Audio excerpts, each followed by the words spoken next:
Hello and welcome to the Existential Stoic Podcast Quick Fix.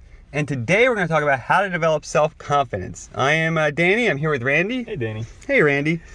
So, what is confidence? What is self-confidence? Oh, this is a good one. I think the definition is actually very crucial in answering how to develop self-confidence. So, confidence is the feeling or belief that one can rely on someone or something. So self-confidence would be the feeling or belief that one can rely on oneself. I like that, self-reliance, right? Believing you can do it, believing you can, meet the challenges or, meet whatever you need to in the world, right? Mm-hmm. Face it. And also, another thing that I saw with this definition is it's not the knowing that you'll be able to rely on yourself. It's not actually that. It's just the feeling or the belief that you can rely on yourself. So it doesn't actually mean that you'll be able to. It just means that you can believe you will be able to. Oh, yeah, that is a good point, right? Just that you have the belief, you have the confidence, essentially, in yourself, right? That you can rely on yourself and you'll get through it. Yeah. So today we're each going to talk about 3 different ways that you can develop self-confidence. So yeah, I'll start out with number 1. All right. Number 1 for me is don't care about other people's opinions. Okay, this one is so big. I have this saying that opinions are like assholes. Everybody has one and they usually stink. And the thing is with developing self-confidence, it's going back to the definition that you can rely on yourself. So relying on yourself is believing that you have the resources within yourself to do whatever it is, or to have the right answer, to know the direction, to not really rely on people. And I'm fortunate enough that, there are a few people in my life that have unerring self-confidence. And I don't know if it's a mental disease or what for them, but they so clearly know what they want and don't give a hoot about what anybody else says that it doesn't even appear like it's a thought to them what anybody else thinks, because they're so clearly tuned into what they believe and what they want that they just go after that.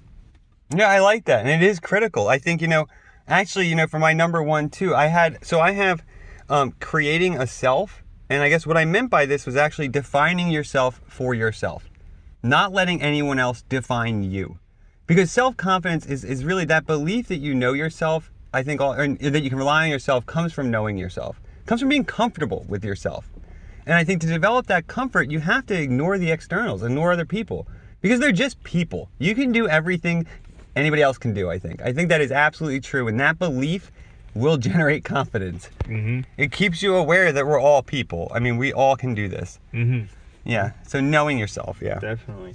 So my next one is knowing that I can figure this out. Like, no matter what challenges come up to me, we'll probably just have the same ones. We didn't compare beforehand just to make it more fun. So yeah, knowing that I can figure this out. So any obstacle that comes up in my life, knowing I'll be able to figure it out. And also using proof that every obstacle that has come up against me previously, I have figured it out. And that is clear, 100% proof that I can figure it out in the future.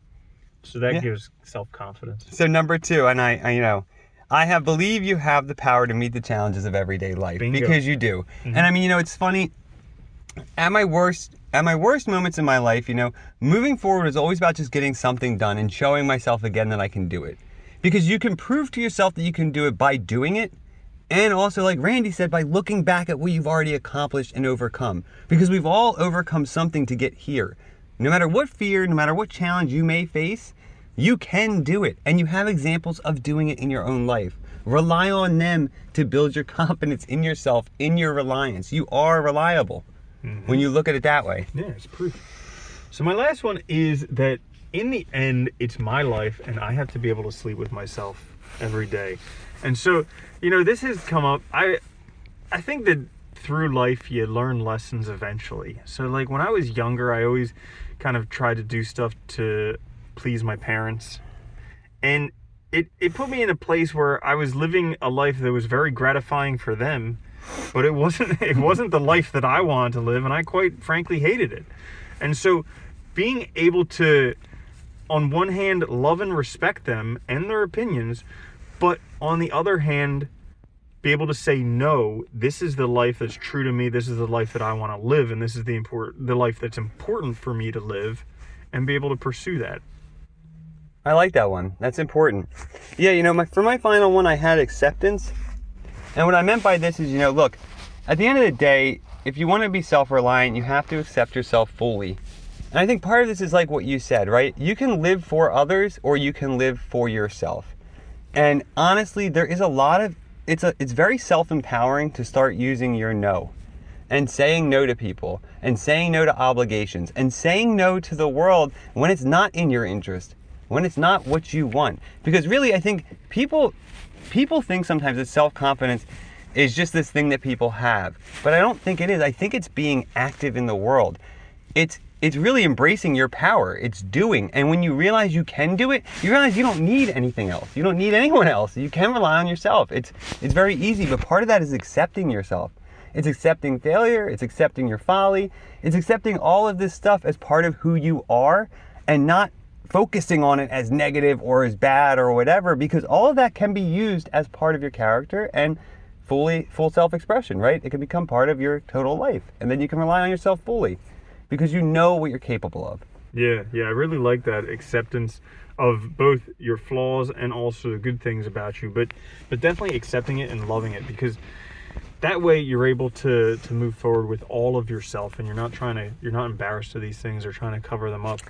One of my favorite quotes, Nietzsche said, you know, to give style to one's character is a great and rare art. It's when one surveys all the strengths and weaknesses of their character and creates a character where even the weaknesses delight the eye. I always love that idea. It was like giving an artistic expression to your self-creation, where you take even your bad qualities and make them part of you in a way where people still love it. They still respect it because it's part of who you are. It's your natural self, and people will accept you when you are yourself, right? When you are who you are. I think that's important, and that gives us confidence. Yeah. So that's great. So there you have it. Nice and quick fix for you. How to develop self-confidence.